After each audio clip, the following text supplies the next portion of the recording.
ሰላም እንደምን ቆይታችኋል? የተከበራችሁ የኢትዮ ታይምስ ቤተሰቦቻችን ለሰዓቱ መርጠን ያዘጋጀናቸውን አዳዲስና ወቅታዊ መረጃዎችን ይዘንላችሁ ቀርበናል። በቅድሚያም አርዕስተ ዜና እናሰማለን። ለዘመናት በመስቃን ወረዳ እንቦር ቀበሌ የተዳደረበት የነበረው የስናኖ ሴራ ስርዓትን የዞን አስፈጻሚዎች የእንቦር ቀበሌ አይደለም የዶቢ ቀበሌ ነው ብለው መወሰናቸውን ተከትሎ በቡታጅራ ከተማ ግጭት መቀስቀሱ ተሰምቷል። በከተማዋ ሆቴሎች፣ መኪኖችና መገልገያ ንብረቶች ላይ ጉዳት የደረሰ ሲሆን ግጭቱ ቀጥሏል ተብሏል። ተጨማሪ አለን። የህወሓት አርሚ ጦር በሸረሪና በኩል ዛሬ ከሌሊቱ 9 ሰዓት ላይ በፈጸመው ትንኮሳ ምክንያት በገበሬዎች ማሳና ንብረት ላይ ጉዳት መድረሱ ተሰማ። ሌሊቱን ከሸረሪና ተነስተው ዘልቀው በመግባት በረከት በምትባለው ቀበሌ ከሰላም አስከባሪ የተከዜ ዘብ ተኩስ በመክፈት ሲቪል ሰዎችን አፍነው ወስደዋል ተብሏል። ዝርዝሩን አዘጋጅተናል። በወለጋ ሆሮ ጉድሩ ወረዳ ሲንቀሳቀሱ የነበሩ መንግስት በአሸባሪነት የፈረጀውና ሸኔ ብሎ የሚጠራው ታጣቂ ኃይሎች የቡድኑን አመራር ጨምሮ ለመንግስት የጸጥታ ኃይሎች እጃቸውን መስጠታቸው ተገለጸ። በቁጥር በርከት ያሉት ታጣቂዎች ትጥቅ ካስረከቡ በኋላ ወደ ተሐድሶ ማዕከላት ተወስደዋል ተብሏል። ሌላኛው መረጃችን ነው። የኢትዮጵያ ሰብአዊ መብቶች ኮሚሽን በኦሮሚያ ክልል የጸጥታ ችግር ባለባቸው አካባቢዎች ዜጎች ከህግ ውጪ ለእስር እየተዳረጉ ነው አለ። በክትትሉ በኦሮሚያ ክልል የጸጥታ ችግር ባለባቸው አካባቢዎች ወቅታዊ ጉዳይ በሚል ሰዎች ከተያዙ በኋላ በህጉ መሰረት በ48 ሰዓታት ውስጥ ፍርድ ቤት እንደማይቀርቡ ተገልጿል። በዝርዝር የምናየው ይሆናል። ባለፈው ቅዳሜ ዕለት አንዲት አነስተኛ ጀልባ 125 ሰዎችን አሳፍራ የእንግሊዝ ቻናልን ማቋረጧ ተሰማ። በአንድ ጀልባ ውስጥ ይህንን ያህል ቁጥር ያላቸው በርካታ ስደተኞች ሲጓጓዙ ይህ የመጀመሪያው ነው እየተባለ ሲሆን የሀገር ውስጥ ሚኒስቴር ከ2025 መጀመሪያ ጀምሮ 33000 ሰዎች ወደ ዩኬ በአነስተኛ ጀልባዎች እንደገቡ አመልክቷል። ሙሉ መረጃውን አጠናክረናል። የአውሮፓ ህብረት ኮሚሽን የኮቪድ ክትባት ትክክለኛ የጤና ቁጥጥር ሂደቶችን ሳያሟላ መጽደቁንና መሰራጨቱን በይፋ አረጋገጠ። የኮቪድ ክትባት በወሰዱ ሰዎች ላይ በተደረገ ጥናት የልብ የአንጎልና የደም መርጋት አደጋ መጨመሩ ተመላክቷል። ዝርዝሩን የምናሰማችሁ ይሆናል። የተከበራችሁ የኢትዮ ታይምስ ቤተሰቦቻችን እነዚህና ሌሎችም ወቅታዊና አዳዲስ ታማኝ መረጃዎችን ለማድመጥ እስከ መጨረሻው ድረስ ላይክ፣ ሼር እና ሰብስክራይብ በማድረግ አብራችሁን እንድትቆዩ በአክብሮት እየጋበዝን ወደ ዝርዝር መረጃዎቻችን እናልፋለን።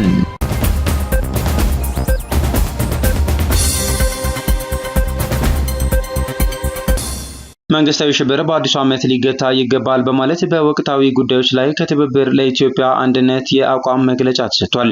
መግለጫውን እንደሚከተለው እናቀርበዋለን። በተለያዩ ስርዓቶች እንደተለመደው ህዝብ በአዲስ ዓመት ተስፋ እንዲሰንቅ መጠናቸው ቢለያይም ግጭቶችን በማቆም የፖለቲካ እስረኞችን በይቅርታ በመፍታት የሰው ኑሮ ያከበዱ ጫናዎችን በማቅለል ጥረቶችን ሲያደርጉ ታዝበናል። በታሪክ ድርሳናትም ተጽፎ ይገኛል። በዚህ አዲስ ዓመትም ከሂደታዊ አስገዳጅነቱ በመለስ ስርዓቱ ወደ ቀልቡ ተመልሶ እንዲህ ያሉ በጎ መነሳሳቶችን ይወስድ ይሆን ወይ የሚል ጥቂት የማይባሉ ዜጎች ሐሳብ ነበር። ያ ሳይሆን በተቃራኒው እገታ፣ ግድያ፣ ዛቻ፣ ድሮን ጥቃት፣ ፖለቲካዊ ውጥረቶች፣ የኑሮ ጫናና መሰል ስርዓት ወለድ ምስቅልቅሎች ልካቸውን አሃዛቸውንና ቦታቸውን ቀይረው የህዝቡን ስቃይ እያናሩት ይገኛሉ።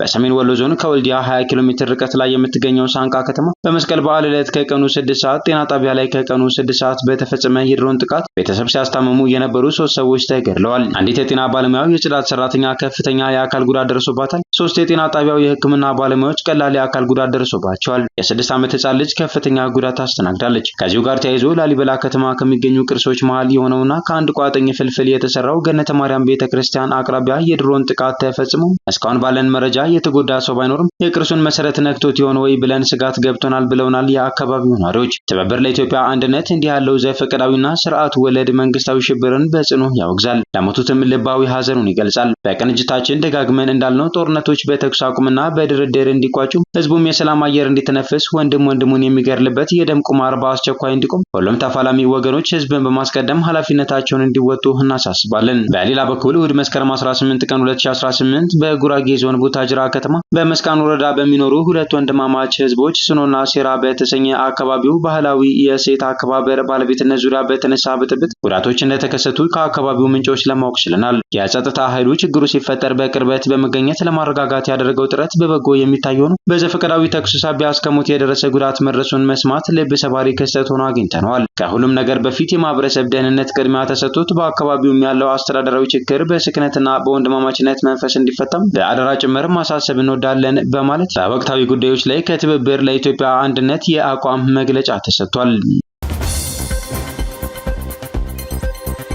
የጊምቢ ከተማ ከንቲባ ሰራዊቱ የማይተካ ህይወቱን ለሀገሩ እየሰጠ ሰላምን እያሰፈነ ነው ሲሉ ተናገሩ። የማዕከላዊ እዝ ጊቤ ኮር የምስረታ በዓል ላይ በክብር እንግድነት የተገኙት የምዕራብ ወለጋ ዞን ጊምቢ ከተማ ከንቲባ አቶ ፈየራ አቡና መከላከያ ሰራዊቱ ውድና የማይተካ ህይወቱን በማንኛውም ጊዜ በቁርጠኝነት ለሀገሩ አሳልፎ የሚሰጥ የኢትዮጵያዊነት የቁርጥ ቀን ልጅ ነው ብለዋል። የጊቤ ኮርም ከ4 ዓመታት በፊት በአካባቢው ጠፍቶ የነበረውን ሰላም ወደ ነበረበት በመመለስ በኩል ለአፍታም ሊዘነጋ የማይገባው በደም የታተመ ታሪክ የሰራና ለጠላቶቹ ስጋት የሆነ የሀገር ኩራት መሆኑን ተናግረዋል።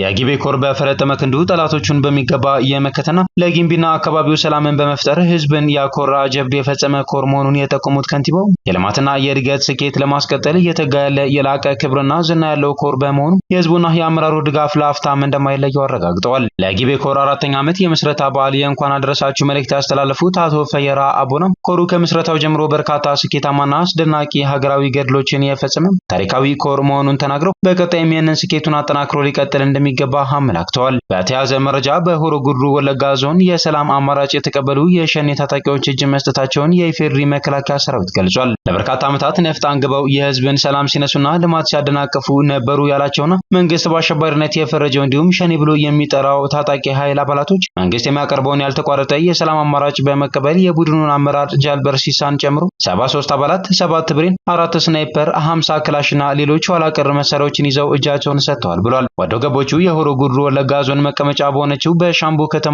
የገቡ ሲሆን የቴዎድሮስ ኮር ዋና አዛዥ ብርጋዴር ጀነራል ረሺድ ኢብራሂምን ጨምሮ የክፍለ ጦር አመራሮች፣ የወረዳ አመራሮች፣ አባገዳዎችና የሀገር ሽማግሌዎች በተገኙበት አቀባበል ተደርጎላቸዋል። በዚህ በሰለጠነ ዘመን ዓላማ የሌለው ትጥቅ አንግቦ በጫካ መኖር ትርፉ ውድቀትና ኪሳራ ነው ያሉት ብርጋዴር ጀነራል ረሺድ ኢብራሂም የሰላምን ምንነትና አስፈላጊነት ተረድተው እጅ ለሰጡ የሸኔ አባላት በየደረጃው ከሚገኙ የመንግስት አካላት ጋር በመነጋገር በቀጣይነት ከህብረተሰቡ ጋር መስራት እንዲችሉ አስፈላጊውን ድጋፍና ክትትል እናደርጋለን ብለዋል። ኮሩ በተሰማራበት የግዳጅ ቀጠና እጥፍ ድርብ ድል ያስመዘገበ መሆኑን ጠቅሰው በቀጣይም የሰላም አማራጭን ወደ ጎን በመተው በየጫካው የሚሽሎከለኩ የቡድኑ አባላት ላይ የሚወሰደው እርምጃ ተጠናክሮ ይቀጥላል ብለዋል። የኮሩ ዘመቻ ኃላፊ ሌተናል ኮሎኔል ጌታነህ አሰፋ በበኩላቸው ኮሩ በቀጠናው ሌት ተቀን ደከመኝ ሰለቸኝ ሳይል በሚያደርገው አሰሳና ስምሪት በርካታ ድሎችን እያስመዘገበ መሆኑን አስታውሰው ይህም አንዱ የስምሪታችን አቅም ማሳያ ውጤት ነው ካሉ በኋላ የትልቅ ስኬት የሰራዊታችንን ሞራልና የማድረግ አቅም ከፍ ያደርገዋል ሲሉ ገልጸዋል።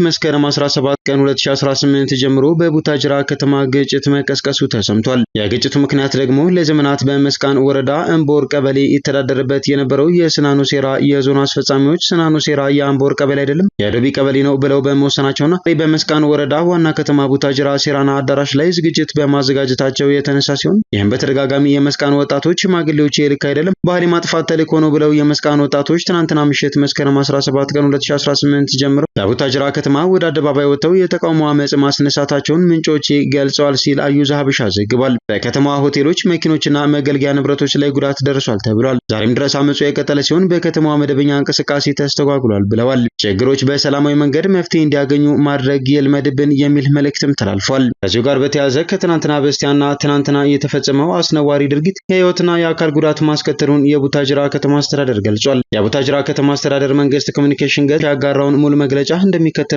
አቅርበነዋል። ለመላው የከተማችን ነዋሪዎች ከቡታጅራ ከተማ አስተዳደር የተሰጠ መግለጫ ከትናንትና በስቲያ ማምሻ ላይ እንዲሁም ትናንትና ጠዋት የከተማችን ህዝብ የማይመጠን አስነዋሪና አሳፋሪ ተግባር ማንንም ሊወክሉ በማይችሉ የተደራጁ አካላት በቡታጅራ ከተማ በተወሰኑ መንደሮች ላይ ብጥብጥና ረብሻ ተፈጽሞ የነበረ ቢሆን በጸጥታ ኃይሎቻችን ብሎም በሰላም ወዳዱ ማህበረሰብ አማካኝነት ማስቆም ተችሏል። የተፈጠረው አስነዋሪ ድርጊት የህይወትና የአካል ጉዳት አስከትሏል። በዚህም ከተማ አስተዳደሩ የተሰማውን ጥልቅ ሐዘን እየገለጽን በተፈጠረው ብጥብጥና ረብሻ ህይወታቸውን ላጡ ነፍሳቸውን በገነት እንዲያኖርልን ከልብ እየተመኘን ለቤተሰቦቻቸውና ወዳጅ ዘመዶቻቸው መጽናናትን እንመኛለን። የህዝባችንን የቆየ አብሮነትና አንድነት እንዲሁም የከተማችን በተለይም የሰላም ሰገነትና አብነት ተብላ የምትጠራው ከቡታጅራ ከተማችን አኳያ የተፈጠረው ችግር እየተፈጸመው የብጥብጥና ሁከት ተግባር ፍጹም ቡታጅራን የሚመጥን አይደለም። ስለዚህም የቡታጅራ ከተማ አስተዳደር ችግሩን ለመፍታት ከሰላምና ልማት ወዳዱ ህዝባችን ጋርና ከሚመለከታቸው አካላት ጋር እየመከርንበት መሆኑ ታውቆም የአካባቢያችን ብሎም የቡታጅራ ከተማን ሰላምና ጸጥታ ወደ ነበረበት ለመመለስ ህዝቡ ከጸጥታ መዋቅሮቻችን ጋር በመተባበር እንዲሰራ ጥሪያችንን እናቀርባለን ሲል የቡታጅራ ከተማ አስተዳደር ባወጣው መግለጫ ገልጿል። ይህንን ተከትሎም መላኩ ቢረዳ በማህበራዊ ትስስር ገጹ ላይ ቡታጅራ ላይ ያለው ነገር በእርጋታ በብስለት በማስተዋል ማየት ነገሮችንም በእርጋታ ማጤን ያስፈልጋል ሲል መልእክት አስተላለፈ።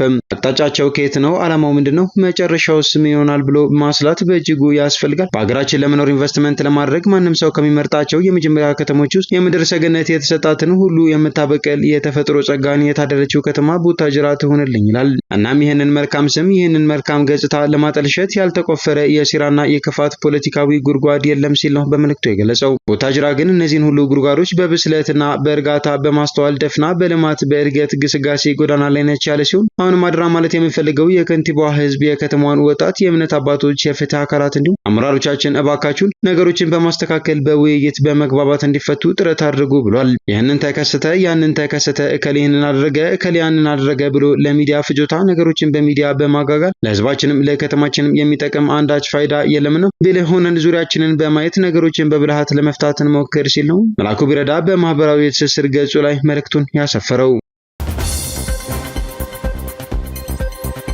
በግሽን ደብረ ከርቤ ላይ ከ1.5 ሚሊዮን በላይ ምዕመናን ይታደማሉ ተብሎ እንደሚገመት ተነገረ። የፊታችን መስከረም 21 ቀን በድምቀት ለሚከበረው ዓመታዊ የግሽን ደብረ ከርቤ በዓል ከመስከረም 12 ጀምሮ በርካታ ምዕመናን ወደ ስፍራው እያመሩ ሲሆን ከ1.5 ሚሊዮን በላይ ምዕመናንና ቱሪስቶች ይታደማሉ ተብሎ እንደሚጠበቅ የደቡብ ወሎ ዞን ባህልና ቱሪዝም መምሪያ አስታውቋል። በመምሪያው የቅርስ ጥበቃና ቱሪዝም ልማት ቡድን መሪ አቶ ይድነቃቸው ጌታነህ በክብረ በዓሉ ላይ ከሚታደሙ ምዕመናን ከ1.2 ቢሊዮን ብር በላይ ገቢ ይገኛል ተብሎ እንደሚታሰብ ተናግረዋል። በዓሉ በድምቀት እንዲከበር የዞኑ ቱሪዝም መምሪያ በ11 መዋቅሮቹ የሰላምና ደህንነት፣ የመንገድና ትራንስፖርት፣ የውሃ፣ የጤና፣ የመብራት፣ የስልክና ሌሎችም አገልግሎቶች ምዕመናንና ቱሪስቶች ማግኘት እንዲችሉ ከነሐሴ 20 ቀን ጀምሮ ቅድመ ዝግጅት ሲያደርግ መቆየቱን አቶ ይድነቃቸው ተናግረዋል። ለንግሱ ለሚመጡ ምዕመናን ማረፊያ የሚሆን ሰፊ ቦታ መዘጋጀቱን እንዲሁም ከባለፈው ዓመት በተሻለ ሁኔታ መንገዱን ምቹ ለማድረግ በኢትዮጵያ መንገዶች አስተዳደር አማካኝነት መንገዱን የመጠገን ስራ መሰራቱ ተገልጿል። ግሸን ደብረ ከርቤ የደቡብ ወሎ ዞን ዋና ከተማ ከሆነችው ደሴ ከተማ በ82 ኪሎ ሜትር ርቀት በአምባሰል ወረዳ ግሽን ተራራ ላይ ትገኛለች። በአፋር ክልል በደረሰ የትራፊክ አደጋ የአራት ሰዎች ህይወት አለፈ። በአፋር ክልል ገቢረሱ ዞን ገባአሉ ወረዳ በደረሰ የትራፊክ አደጋ የአራት ሰዎች ህይወት ማለፉን የክልሉ ፖሊስ ኮሚሽን አስታወቀ። በኮሚሽኑ የትራፊክ አደጋና ስታቲስቲክ ዲቪዥን ዋና ሳጅን ሰይድ አህመድ በክልሉ ገቢረሱ ዞን ገባአሉ ወረዳ ትናንትና መስከረም 18 ቀን 2018 ዓ.ም በደረሰ የትራፊክ አደጋ የአራት ሰዎች ህይወት ማለፉን ተናግረዋል። በተጨማሪም በአደጋው ከባድ ጉዳት የደረሰባቸው ሁለት ሰዎች በገዋኔ የመጀመሪያ ደረጃ ሆስፒታል ሕክምና እያገኙ መሆኑም ተጠቁሟል። አያይዘውም ከሰመራ እስከ አዋሽ ባለው መንገድ የሚተላለፉ ማንኛውም አሽከርካሪዎች በየመንገዱ እንስሳት፣ ህዝብ የሚንቀሳቀስባቸው ከተሞችና ኩርባ መንገዶች ስለሚገኙ ጥንቃቄ በተሞላበት መንገድ እንዲያሽከረክሩ አሳስበዋል። በኢትዮጵያ የተለያዩ አካባቢዎች የሚደርሱ የትራፊክ አደጋዎች መባባሳቸውን ዘገባዎች ያመለክታሉ። አደጋዎቹ የበርካታ ሰዎችን ህይወት የቀጠፉ ሲሆን አያሌ የአካል ጉዳትና የንብረት ውድመት አስከትለዋል። በቅርቡ እንኳን ከ6 ቀናት በፊት በአማራ ክልል ደቡብ ወሎ ዞን ደሴ ዙሪያ ወረዳ በደረሰ የትራፊክ አደጋ የ12 ሰዎች ህይወት ማለፉ ይታወሳል። በአደጋው ህይወታቸውን ካጡ ሰዎች በተጨማሪ ሌሎች 49 ሰዎች ላይ ከባድና ቀላል ጉዳት መድረሱ አይዘነጋም። የኢትዮጵያ ሰብአዊ መብቶች ኮሚሽን በኦሮሚያ ክልል የጸጥታ ችግር ባለባቸው አካባቢዎች ዜጎች ከህግ ውጭ ለእስር እየተዳረጉ ነው አለ። የኢትዮጵያ ሰብአዊ መብቶች ኮሚሽን ኢሰመኮ በኦሮሚያ ክልል የጸጥታ ችግር ባለባቸው አካባቢዎች ወቅታዊ ጉዳይ የተባለ ዜጎች ከህግ ውጭ ለእስር እንደሚዳረጉና በ48 ሰዓታት ውስጥ ለፍርድ እንደማይቀርቡ አስታወቀ። ኮሚሽኑ በ2017 ዓ.ም በኦሮሚያ ክልል በ156 ፖሊስ ጣቢያዎችና የመደበኛ ማቆያዎች የተጠርጣሪዎች ሰብአዊ መብቶች አያያዝን አስመልክቶ ከባለድርሻ አካላት ጋር መስከረም 9 ቀን 2018 ውይይት ማድረጉን ሐሙስ መስከረም 15 ቀን 2018 ባወጣው መግለጫ አስታውቋል። ለከተተሉ በኦሮሚያ ክልል የጸጥታ ችግር ባለባቸው አካባቢዎች ወቅታዊ ጉዳይ በሚል ሰዎች ከተያዙ በኋላ በህጉ መሰረት በ48 ሰዓታት ውስጥ ፍርድ ቤት እንደማይቀርቡ የኮሚሽኑ የሰብአዊ መብቶች ክትትልና ምርመራ ክፍል ተጠባባቂ ከፍተኛ ዳይሬክተር አቶ በዳሳ ለሚሳ ገልጸዋል ሲል ሪፖርተር ዘግቧል።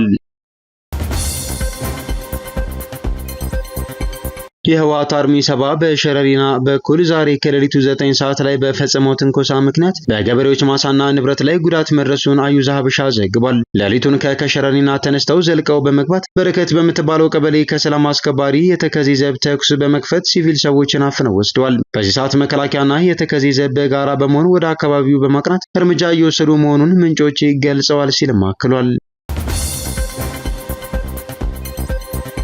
ባለፈው ቅዳሜ ዕለት አንዲት አነስተኛ ጀልባ 125 ሰዎችን አሳፍራ የእንግሊዝ ቻናልን ማቋረጧን ቢቢሲ ዘገበ። በአንድ ጀልባ ውስጥ ይህን ያህል ቁጥር ያላቸው በርካታ ስደተኞች ሲጓጓዙ ይህ የመጀመሪያው ነው ተብሏል። በነሐሴ ወር 106 ሰዎች በአንድ ጀልባ ለመጓዝ ሞክረው የነበረ ሲሆን ከዚያ ጊዜ ወዲህ ከፍተኛ ቁጥር ያላቸው ስደተኞች በአንድ ጀልባ ሲጓዙ ይህ የመጀመሪያው ነው። የሀገር ውስጥ ሚኒስቴር ቅዳሜ ዕለት ብቻ 895 ስደተኞች ቻናሉን በ12 ጀልባዎች እንዳቋረጡ እንደ አውሮፓውያን አቆጣጠር ከ2025 መጀመሪያ ጀምሮ 33000 ሰዎች ወደ ዩኬ በአነስተኛ ጀልባዎች እንደገቡ አመልክቷል።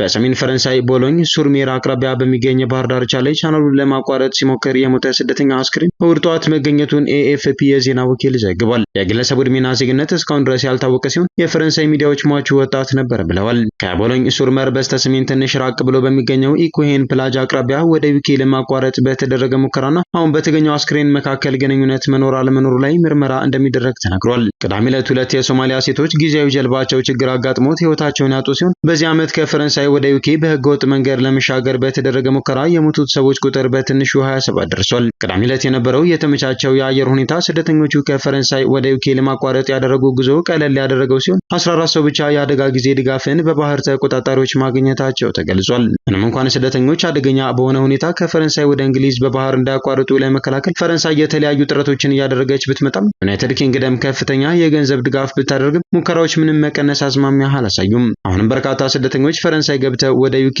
ዩናይትድ ኪንግደም ለመግባት ይሞክራሉ።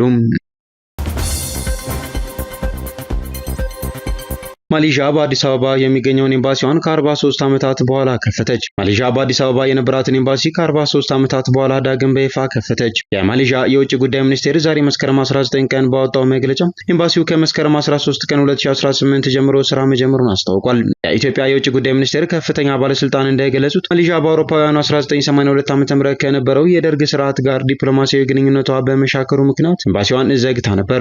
የማሌዥያ የውጭ ጉዳይ ሚኒስቴር በመግለጫው የኤምባሲው ዳግም መከፈት ማሌዥያ ከኢትዮጵያ ጋር የሁለትዮሽ ግንኙነት የበለጠ ለማጠናከር ያላትን ቁርጠኝነት የሚያሳይ ነው። እንዲሁም በንግድ በኢንቨስትመንትና በህዝብ ለህዝብ ግንኙነት ላይ የጋራ ተጠቃሚነትን በሚያስገኙ የትብብር ዘርፎች አዳዲስ እድሎችን ለማሰስ ይረዳል ብሏል።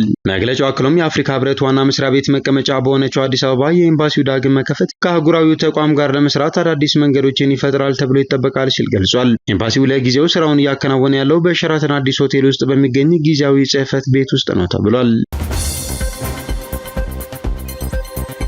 በሳውዲ አረቢያ በአስቸጋሪ ሁኔታ ውስጥ የነበሩ 2136 ኢትዮጵያውያን ወደ ሀገራቸው ተመለሱ። በሳውዲ አረቢያ በአስቸጋሪ ሁኔታ ውስጥ የነበሩ 2136 ኢትዮጵያውያን ወደ ሀገራቸው መመለሳቸውን የሴቶችና ማህበራዊ ጉዳዮች ሚኒስቴር ገለጸ። በሳምንት ውስጥ በተደረገ 10 ዙር በረራ ወደ ሀገራቸው የተመለሱት 1306 ወንዶችና 749 ሴቶች እንዲሁም 81 ጨቅላ ህጻናት ናቸው። ከተመላሾች መካከል 354 እድሜያቸው ከ18 ዓመት በታች የሆኑ ታዳጊዎች እንዳሉበት የሚኒስቴሩ መረጃ ያሳያል። መስከረም 5 ቀን 2018 በተጀመረው ዜጎችን ወደ ሀገር ቤት የመመለስ ስራ እስካሁን 3682 ኢትዮጵያውያንን ወደ ሀገራቸው መመለስ ተችሏል። የአውሮፓ ህብረት ኮሚሽን የኮቪድ ክትባት ትክክለኛ የጤና ቁጥጥር ሂደቶችን ሳያሟላ መጽደቁንና መሰራጨቱን በይፋ አረጋገጠ።